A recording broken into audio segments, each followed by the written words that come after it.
Maatii miidiyaa dirree barnootaa akkam naaf jirtu nagaa keessa miti galata waaqayyoon obboleessi keessan nagaa koodha. Kun tuutoriyaalii koorsii sooshaal antiroopoolojii irratti isiniif kennamaa jirudha. Egaan tuutoriyaaliin koorsii kana irratti hojjenne gara dhumaatti dhufaara. Chaaptar 7 irradha kan jirru. Chaaptar 7 jalatti waa'ee indigenous knowledge system and practice jechuudha kan laallu. Beekumsa dhalataa, beekumsa biyya keessaa fi practiceewwan indigenous ta'e tokkodha jechuudha. Asirratti kan laallu tuutoriyaalii faana aan obboleessa keessan olee baraticha yuunivarsiitii Finfinnee School of Law irraa hamma dhumaatti na faana turaan afirraa kodha eessayyuu akkana duraan deemu. Indigenous knowledge system and practice. Akkatti gabaajee kanaan fayyadamna. IKS jechuun indigenous knowledge system jechuudhaan gabaajee tana fayyadamna. Integrated pattern of human knowledge beekumsa namaa kana kan walitti integrate yookaan immoo walitti kan qindaa'e ta'e beliefs and behavior dha jechuudha. Jechuunis ilaalcha amala ta'uu danda'a. Beekumsi kun walitti dhufe maal jenna? Indigenous knowledge system jennaan jechuudha. It consists of maal of keessaa qaba? Afaan of keessaa qaba. Ideas ilaalcha yaadota adda addaa of keessaa qaba. Beliefsii of keessaa qaba. Amantaa ilaalcha aadaawwanii fi tabuus waan dhorkaa waan safuu ta'e tokko koodsiiwwan adda addaa seerota adda addaa ta'uu danda'a. Instituushinii jaarmiyaalee adda addaa ta'uu danda'a. Meeshaalee teeknikawwan adda addaa artifaaktii meeshaalee harkaa ta'uu danda'a. Riituwaalsi akkaataa ayyaanotaa fi maalii ta'uu danda'a.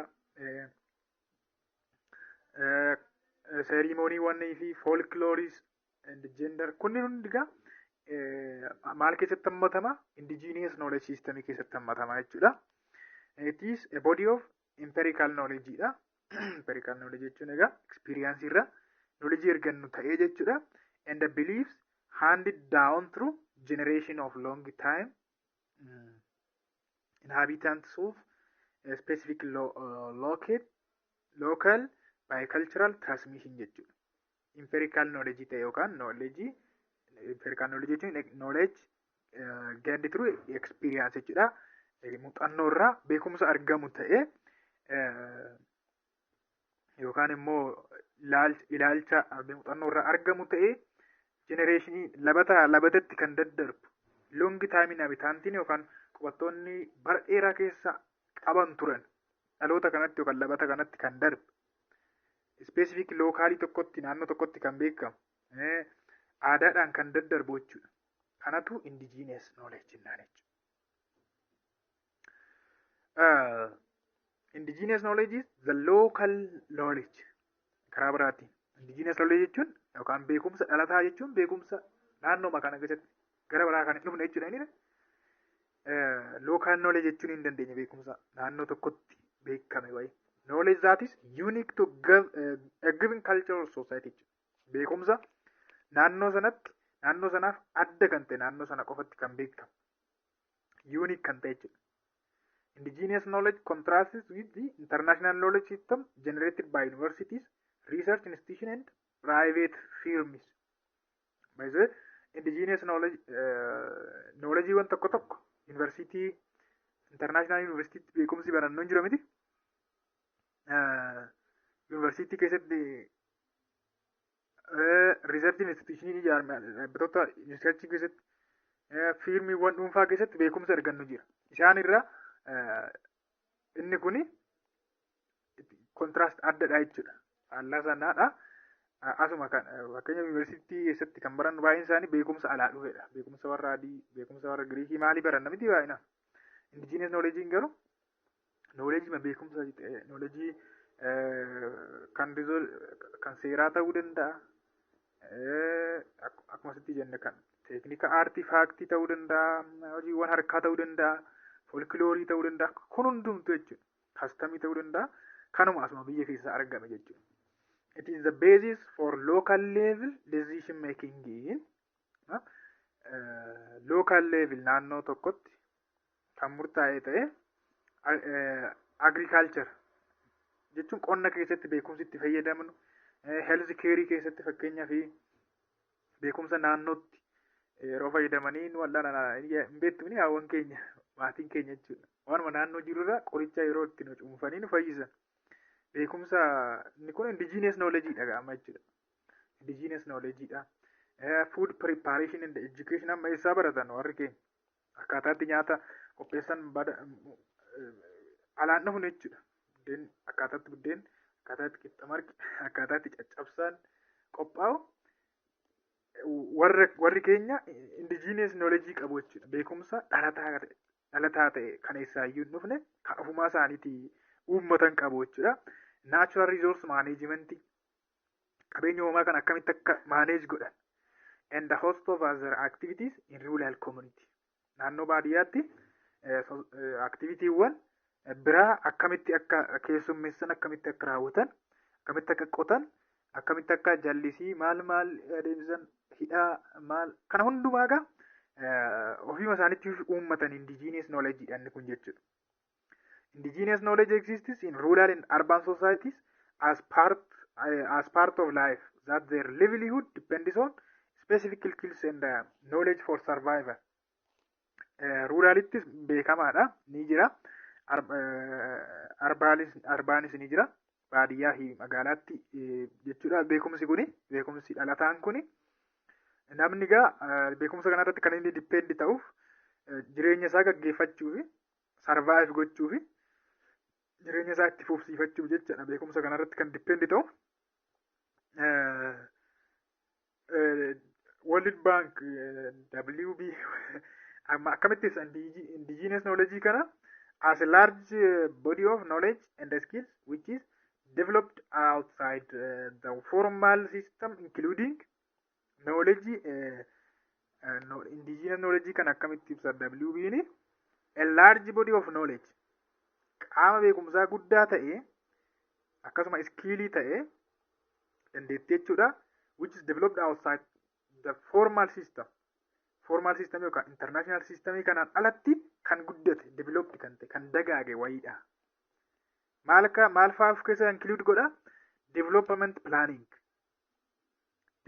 planning karoora baasuu, karoora environmental assessment naannoo kana akkamitti akka assess akkamitti akka godhamu. Resource management resourcing qabeenyawwan akkamitti akka manage godhamu, akkamitti akka qabatamu, local conservation of biological resources and conflict resolution. Local conservation of biological resources kan jennu fakkeenyaaf akkamitti akka bineensota wajjin akkamitti akka jiraatamu, akkamitti akka conserve godhaman, protect akkamitti akka godhaman, biqiltoonni akkamitti akka kunuunfaman, even conflict resolution walitti bu'iinsa akkamitti akka furamu karaa aadaa ta'een, indigenous karaa ta'een akkamitti akka walitti bu'iinsi furamu. Kana of keessaa qaba jedhee tu lafa kaa'a WB'n jechuudha. Indigenous knowledge known by different names. Maqaa adda addaatiin kan inni beekamu tokko folk knowledge jedhamuudhaan beekama. And local knowledge illee ni jedhama. Non formal knowledge illee jedhama.